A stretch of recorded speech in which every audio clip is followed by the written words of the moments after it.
अस्सलाम वालेकुम, मेरा नाम है नवीद शेख और आप देख रहे हैं सुपर टीम यूट्यूब चैनल। अमरीकी थिंक टैंक की गुज़िश्ता साल जारी होने वाली रिपोर्ट से पता चलता है कि कैसे दुनिया भर की हुकूमतें आर्टिफिशियल इंटेलिजेंस को किस तरह इस्तेमाल कर रही हैं। इस रिपोर्ट के मुताबिक जो हुकूमतें खुद को लिबरल जमहूरियतें कहती हैं वो आर्टिफिशियल इंटेलिजेंस पर मबनी निगरानी का ज़्यादा इस्तेमाल कर रही हैं। चीनी और अमेरिकी कंपनियों ने अब तक तकरीबन 100 ममालिक की हुकूमतों को मसनूई जहानत की टेक्नोलॉजी फ़रोख्त की है, मगर चीन ने जिस तरह इंटेलिजेंस और निगरानी के लिए साइबर स्पेस का इस्तेमाल करना शुरू किया है, इसका तोड़ किसी मुल्क के पास नहीं है और ना ही कोई दूसरा मुल्क चीन के खिलाफ इस किस्म की निगरानी करने का अहल है। असल में पहले जिस्मानी कुव्वत, फिर तीर, नेज़े, तलवार, घुड़सवारी, बारूद, मंजीकें, राइफल्स, मशीन गनें, तोप, गन्स, टैंक, जहाज़, कश्ती, बहरी जहाज़, टारपेडोज, गोले और बारूदी सुरंगें, ग्रेनेड्स, हाइड्रोजन बम और फाइटर तैयारे जंग का फैसला करते रहे। फिर हमने देखा कि मिसाइल की दौड़ शुरू होगी जो बैनुल बरे आज़म तक गई। कभी सर जंग शुरू हो गई तो कभी कोल्ड स्टार स्ट्रेटजी, दुनिया के 7 अहम तरीन मुल्क न्यूक्लियर स्टेट बन गए। दूसरी तरफ कबीले, गार और तारीख दौर से चलता हुआ इंसान ज़रई इनकलाब, सनती इनकलाब से होता हुआ टेक्नोलॉजी के दौर में दाखिल हो गया।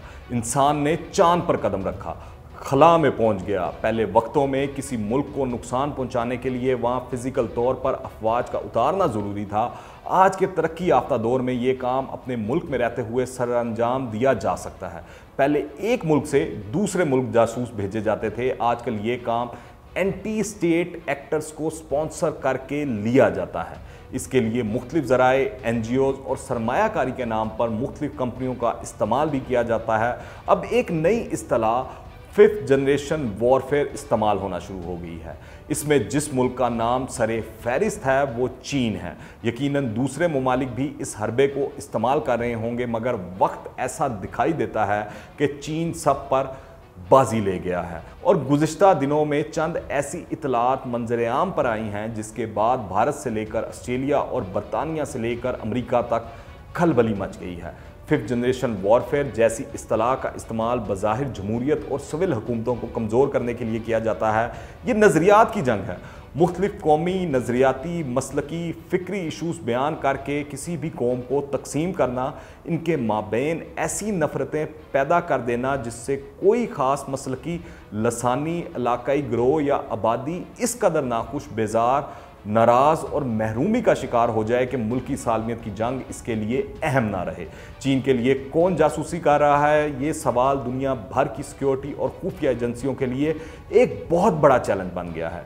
इंडिया के लिए मामला और भी मसाइल से भरपूर है, ख़ास तौर पर एक ऐसे वक्त में ये मज़ीद अहम हो जाता है जब चीन में कायम इंफॉर्मेशन टेक्नोलॉजी कंपनी जिनहुआ पर तकरीबन 10,000 इंडियन शहरियों की डिजिटल निगरानी के इल्ज़ामात लगाए गए हैं। इस कंपनी के ताने बाने चीनी हुकूमत और ख़ास तौर पर चीन की कम्युनिस्ट पार्टी से जा मिलते हैं। इस रिपोर्ट में दावा किया गया है कि कंपनी के निशाने पर इंडिया के सदर और वज़ीर आज़म नरेंद्र मोदी के अलावा बहुत से मरकज़ी वुज़रा, मुख्तलिफ रियासतों के वुज़रा आला, हिज़्ब इख्तिलाफ़ के रहनुमा जैसा कि सोनिया गांधी वगैरह हैं, इनके अलावा आला दीगर ओहदेदार जैसे इंडिया की तीनों अफवाज के सरबराहान, chief of defence staff, supreme court के चीफ जस्टिस और दीगर जजेस के अलावा बहुत सारे मशहूर सनतकार भी इस कंपनी के निशाने पर हैं। चीन की इस कंपनी की जानिब से तैयार करदा डेटाबेस में ना सिर्फ आला ओहदों पर फायज अफराद हैं, बल्कि इसमें मेंबरान पार्लिमान, मेयर्स और सरपंच भी शामिल हैं। दूसरी जानिब चीन और भारत के वज़ीर ख़ारजा बातचीत के बाद भी इलाके में फ़ौजियों का इनखला हो सका है, ना ही इसकी कोई उम्मीद नज़र आ रही है। इसलिए चीन ने इस इलाके में तेज़ रफ्तार मौसलात के लिए ऑप्टिकल फाइबर केबल बिछा दी है। ऑप्टिकल फाइबर सिक्योरिटी मौसलात के साथ तस्वीर और दस्तावेज़ात जैसे डाटा भेजने की सलाहियत भी रखती है। लद्दाख में हालात पहले की तरह ही कशीदा हैं। लद्दाख के मरकज़ी शहर लेह के ऊपर भारतीय लड़ाका तैयारे मुसलसल उड़ान भर रहे हैं। एक भारतीय ओहदेदार ने झील के जनूबी किनारे का हवाला देते हुए कहा, हमारे लिए सबसे बड़ी परेशानी ये है कि चीन ने तेज़ रफ्तार मौसलात के लिए ऑप्टिकल फाइबर केबल बचा दी। इसी तरह की केबल्स के बदौलत पुरखतर इलाकों में फ़ौज को बेहतर अंदाज में मौसलाती रसाई हो सकेगी। साथ ही चीन के लिए जासूसी करने वाली कंपनी के हवाले से इंडियन एक्सप्रेस का दावा है कि जब इसने कंपनी का मौक़िफ़ जानने के लिए चीनी कंपनी से राब्ता करना चाहा तो कंपनी ने अपनी वेबसाइट ही बंद कर दी।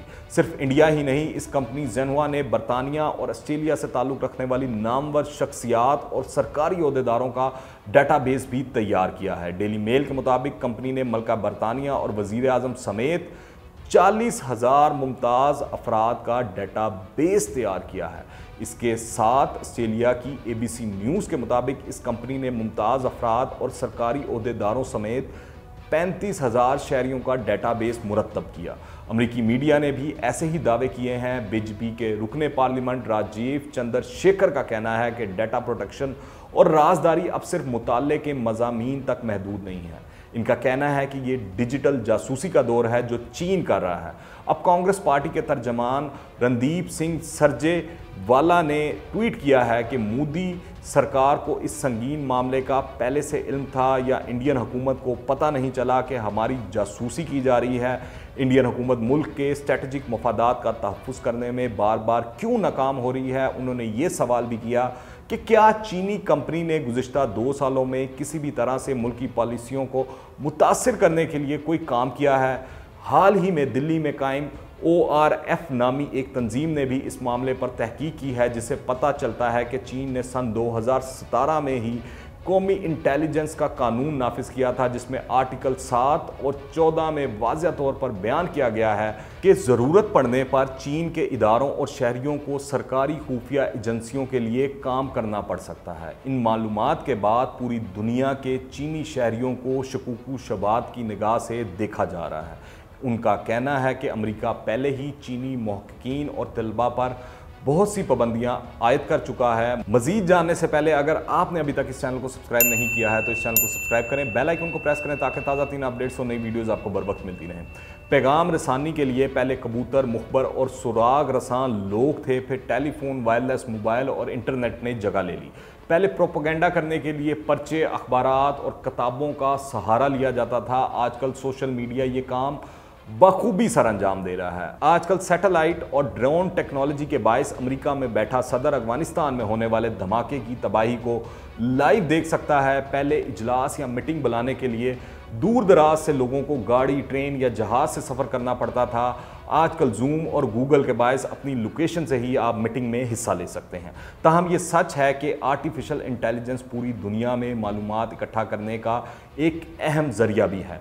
इसके ज़रिए दुनिया भर में डाटा बैंक तैयार किए जा रहे हैं। इंटेलिजेंस का ये तरीका पेशा वराना नहीं है, क्योंकि चीन की हर चीनी शहरी से तवक्को है कि वो अपनी हुकूमत के लिए मालूमात इकट्ठा करेगा और इसे इंटेलिजेंस एजेंसियों तक पहुंचाएगा। इसकी वजह से मुख्तलिफ ममालिक के मुबैन होने वाले साइंसी या तालीमी तबादले पर गहरा असर पड़ा है। चीन की पीपल्स लिबरेशन आर्मी के तहत तश्कील दिए जाने वाली स्ट्रेटजिक सपोर्ट फोर्स को हर तरह की खुफिया मालूमात इकट्ठा करने का काम सौंपा गया है।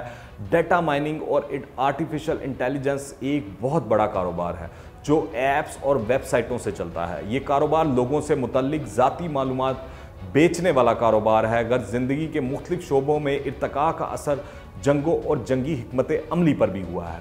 जंग और जंग की हिकमत अमली भी इस तरक्की के बायस जदीद खतूत पर इस्तवार है। अब चूँकि दुनिया एक ग्लोबल विलेज बन चुकी है, इसलिए इत्तलात को छुपाना मुश्किल है, जबकि गलत इत्तलात को फैलाना आसान है। मुख्तलिफ थिंक टैंक्स और इदारे ये काम ममालिक के लिए बिजनेस की बुनियादों पर करते हैं। फ़िलहाल इस चीनी 5th जनरेशन वॉरफेयर से मगरिब और भारत खूब परेशान है, क्योंकि अब इनको मालूम हुआ है कि उनके हरबे उन पर ही इस्तेमाल किए जा रहे हैं और वो चीन का कुछ बिगाड़ ही नहीं सकते, क्योंकि चीन में इंफॉर्मेशन का फ़्लो कंट्रोल्ड है। चीन का अपना ही सोशल मीडिया है, वहाँ पर फेसबुक, ट्विटर, इंस्टाग्राम जैसी साइट्स नहीं चलती। अब तो चीन एक कदम मज़ीद आगे बढ़ते हुए अपना इंटरनेट बनाने की जानिब गामजन है और अपना GPS सैटेलाइट बेदू खला में भेज चुका है, जिसके बाद इसका मिसाइल डिफेंस और फ़ज़ाइया मज़ीद मजबूत हो चुकी है। साथ ही चीन के हर फौजी डिवीज़न में एक स्पेशल साइबर और स्पेस सेल भी है, जिसका बुनियादी मकसद होता है कि जब भी वो जंग के मैदान में जाएं तो दुश्मन फौज के ज़राए इब्लाग पर नज़र भी रख सकें, इसको मैनिपुलेट भी कर सकें। ये साइबर हमले भी इसी 5th जनरेशन वॉरफेयर का ही हिस्सा हैं। 5th जनरेशन जंग का एक अहम मसला ये है कि इसमें ज़राए इब्लाग के बाकसरत इस्तेमाल के बायस और हुकूमती पॉलिसियों की कमज़ोरियों के बायस सादा लोग भी इसमें ना जानते हुए मुलव्विस हो जाते हैं और इसमें इंफॉर्मेशन वॉरफेयर से काम भी लेते हैं और मुल्की साख्त के नुकसान का बायस बनते हैं। ये डाटा की जंग है, इसलिए आप 5G को बिल्कुल आसान ना लें। अमेरिका और चीन के दरमियान सिर्फ ये टेक्नोलॉजी का मसला नहीं है, क्योंकि अब जो 5G को कंट्रोल करेगा वो ही डाटा को कंट्रोल करेगा और ये जंग चीन जीतता हुआ और अमेरिका और उसके इत्तेहादी हारते हुए नजर आ रहे हैं। अगर आपने अभी तक इस चैनल को सब्सक्राइब नहीं किया तो इस चैनल को सब्सक्राइब करें, बेल आइकन को प्रेस करें ताकि ताज़ा तीन अपडेट्स और नई वीडियोस आपको बर वक्त मिलती रहें। अगर ये वीडियो पसंद आए तो लाइक करें और ज़्यादा से ज़्यादा शेयर करें। कमेंट्स में अपनी राय लाजमी दीजिएगा, दुआ में याद रखें। अंटिल द नेक्स्ट टाइम, अल्लाह हाफिज़।